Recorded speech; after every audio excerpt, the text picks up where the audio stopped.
Police say the suspect built more than $18,000 out of grieving families and then used the money to feed his gambling problem. And tonight, of course, those victims want their money back, and police are searching for even more potential victims. News 8's Bob Wilson spoke to one of those women who was taken advantage of. He's live in New Britain tonight. Bob?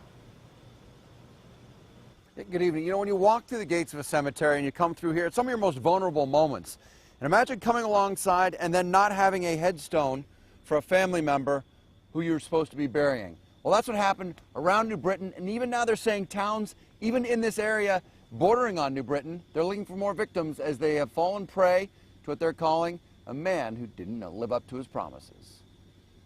Tonight, police have arrested Larry Surofsky for the unthinkable crime of taking advantage of grieving family members at the gravesite, allegedly selling them a monument, taking the money, then taking off.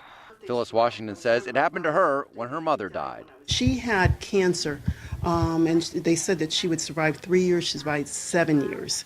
She was a wonderful woman. She was my best friend. Phyllis buried her mother in October 2 years ago without a headstone.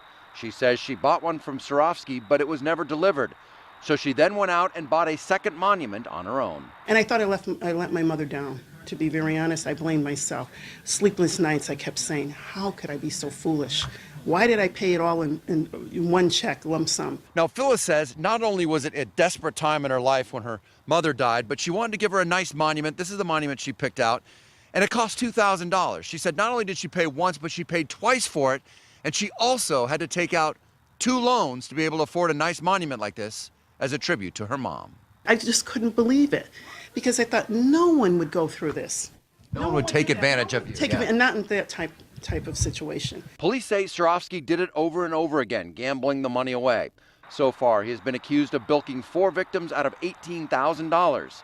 But the investigation is just getting started. We do believe, again, that this may just be the tip of it, that there could be as many, we're told, as 15 additional complainants. So for members of our community, we'd like them to come forward.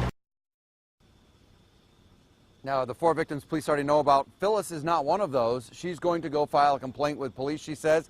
And police say if you are a victim of that, or there's supposed to be a headstone and there's not one there and you dealt with this gentleman, please call police. They want to know about it. They will add on more charges. I'm Bob Wilson, reporting live in New Britain, News 8.